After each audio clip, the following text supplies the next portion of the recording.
जी हाँ मेरे दोस्तों, इस मुल्क हिंदुस्तान में 26 हिंदी गाने ऐसे हैं जिसे सुनकर मुसलमान काफिर हो जाता है, लेकिन मुसलमान उस गाने को सुनकर तौबा नहीं करता। इसी बात को लेकर मुफ्ती साहब ने क्या कहा है आज इस वीडियो में सुनेंगे दोस्तों। तो आपसे गुजारिश है दोस्तों, इस वीडियो को मुकम्मल एंड तक देखें और पूरी जानकारी लेकर जाए, और इस वीडियो को देखकर ज्यादा से ज्यादा इस पर अमल भी करने की कोशिश करेंगे इंशाअल्लाह। तो अब आप सबका टाइम न लेते हुए इस वीडियो को शुरू करते हैं दोस्तों।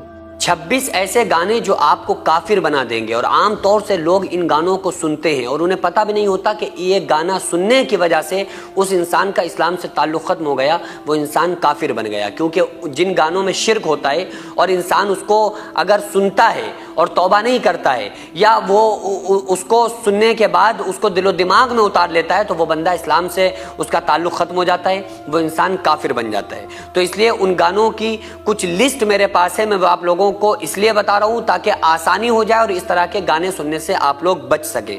वो कौन से हैं? मसलन एक शेर ये है, किस्मत बनाने वाले जरा सामने तो आ, मैं तुझको ये बताऊं कि दुनिया तेरी है क्या।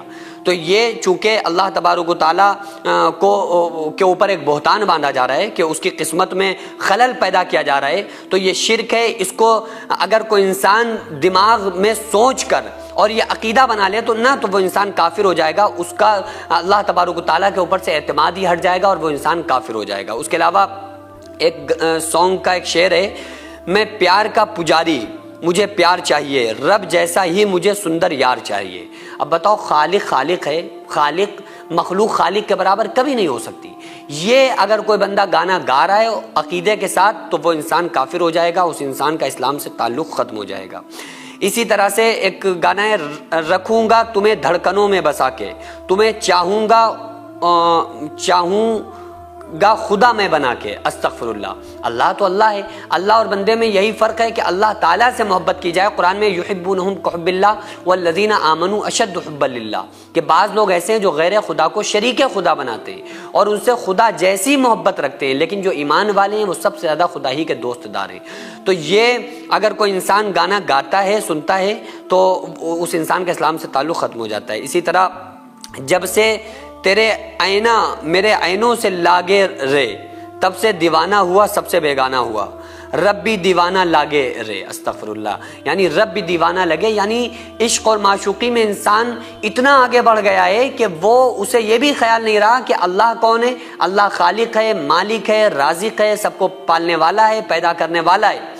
और उन लोगों के लिए दुनिया की एक नाजायज़ मोहब्बतों को में अल्लाह को लेकर आ रहा है और अल्लाह के बराबर शरीक ठहरा रहा है। भाई आप सोचो ना, इस्लाम जब नबियों और वलियों को अल्लाह के बराबर ठहराने की इजाज़त नहीं दे रहा है, उसको शिर्क बता रहा है, तो ये लोगों को इस बात की इजाज़त कहाँ से मिल सकती है कि अपनी महबूबा को अल्लाह के बराबर वो ठहराए और अल्लाह की तरह उसको पूजे, या अल्लाह की तरह मोहब्बत को अल्लाह की मोहब्बत से उसकी मिसाल दे।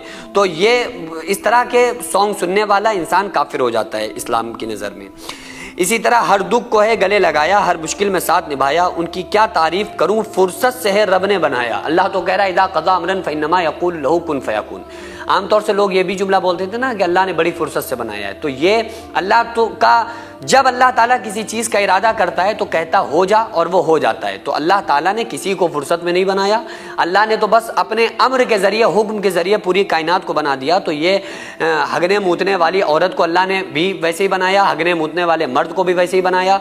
एक अम्र से उसने ज़मीन आसमान, चाँद सूरज सितारे, हवा फिज़ा, सारी कायनात बना दी। तो इंसानों के बनाने में उसके लिए कौन सी दुश्वारी है?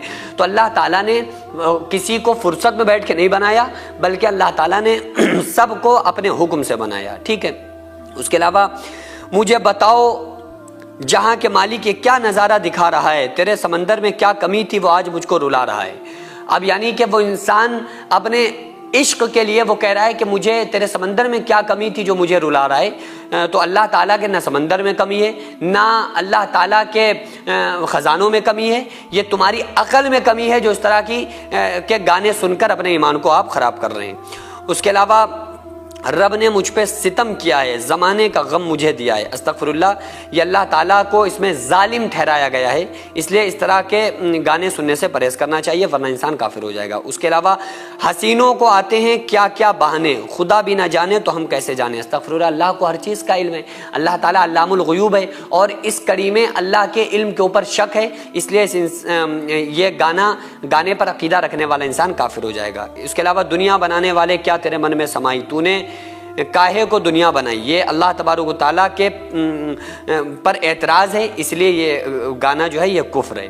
اس کے علاوہ دنیا بنانے والے دنیا میں آ کے دیکھ، صدمے سہے جو میں نے تو بھی اٹھا کے دیکھ، یہ کفریہ شعر ہے اور اس میں اللہ تعالیٰ کی توہین ہے، اس لیے یہ اس کو سننے والا، اس پر عقیدہ رکھنے والا بھی انسان کافر ہو جائے گا۔ اس کے علاوہ دل میں ہو تم آنکھوں میں تو بولوں تمہیں کیسے چاہوں، پوجا کروں یا سجدہ کروں جیسے کہو ویسے چاہوں، یہ مجازی محبوب کی پوجا کرنے کی اور اجازت مانگی جا رہی ہے، حالانکہ اللہ تبارک و تعالیٰ کے علاوہ غیر اللہ کو سجدہ حرام ہے، چاہے تعظیمی کیا جائے تو وہ حرام ہے، تعبدی سجدہ کیا جائے تو وہ شرک ہے۔ تو اس لیے اس طرح کے جملے اور شعر کہنے والے، عقیدہ رکھنے والے لوگ کافر ہیں۔ سیب کا موتی ہے تو یا آسماں کی دھول ہے، تو ہے قدرت کا کرشمہ یا خدا کی بھول ہے، تو یہ کفر ہے اور اللہ تعالیٰ بھولتا نہیں ہے۔ وما کان ربک نسیہ، اللہ تعالیٰ بھولتا نہیں ہے اور اللہ تعالیٰ بھولنے سے بالکل پاک ہے۔ تو یہ جو عقیدہ رکھنے والے لوگ ہیں، کافر اس کو کہا جاتا ہے جو اللہ تبارک و تعالیٰ کے حکم کا انکار کر دے، ٹھیک ہے۔ اب چاہے وہ بظاہر کلمہ پڑھنے والا ہو یا کلمہ نہ پڑھنے والا ہو، وہ یہودی ہو، منافق ہو، مجوسی ہو، وہ کوئی بھی ہو، لیکن جو اللہ کی آیات کا انکار کرتا ہے نا، اسلام نے اس کو کافر کہا ہے۔ تو بہرحال وہ جو لوگ ان عقائد کے ساتھ اللہ تبارک و تعالیٰ کو مجبور جہاں پر یا اللہ کے ثانی کسی کو ٹھہرا کے اس عقیدے کے ساتھ اگر کوئی گانا سنتا ہے تو وہ انسان مذہب اسلام سے نکل جائے گا، وہ کافر ہو جائے گا۔ سینکڑوں ایسے غریب پریوار جو فاقہ کر کے زندگی گزار رہے ہیں، اور بہت سے ایسے مجبور لوگ جو غربت کی وجہ سے بیماریوں سے جوجھ رہے ہیں اور ان کے پاس علاج کرانے کے لیے بھی پیسے نہیں ہیں، تو ان غریب فیملیز کو ہر مہینے ہماری سوسائٹی راشن دیتی ہے اور ان غریبوں کا فری میں علاج کراتی ہے۔ تو آپ لوگ ہمارے ساتھ مل کر ان بیوہ عورتوں اور یتیم بچوں کا سہارا ضرور بنیں اور ان کے راشن اور دوا علاج کے لیے زیادہ سے زیادہ تعاون کریں، اور یہ ارادہ کریں کہ غریب کے بچوں کو انشاءاللہ بھوکا نہیں سونے دیں گے، اور ہر ہفتے ہر مہینے آپ لوگوں سے جو بھی ہو سکے آپ تعاون ضرور کریں۔ ان کو 10 سال سے جو لوگ بستر پر پڑے ہوئے ہیں، انشاءاللہ تعالی ہم سب مل کر ان غریبوں کا علاج بھی کرائیں گے، اور ہر مہینے انشاءاللہ تعالی ان غریبوں کو ہم راشن پہنچائیں گے۔ یہ سوسائٹی کا اکاؤنٹ نمبر ہے اور یہ اسکینر ہے، آپ لوگ اس اکاؤنٹ پر یا اس اسکینر کے ذریعے آپ غریب فیملیز کی ہیلپ کر سکتے ہیں۔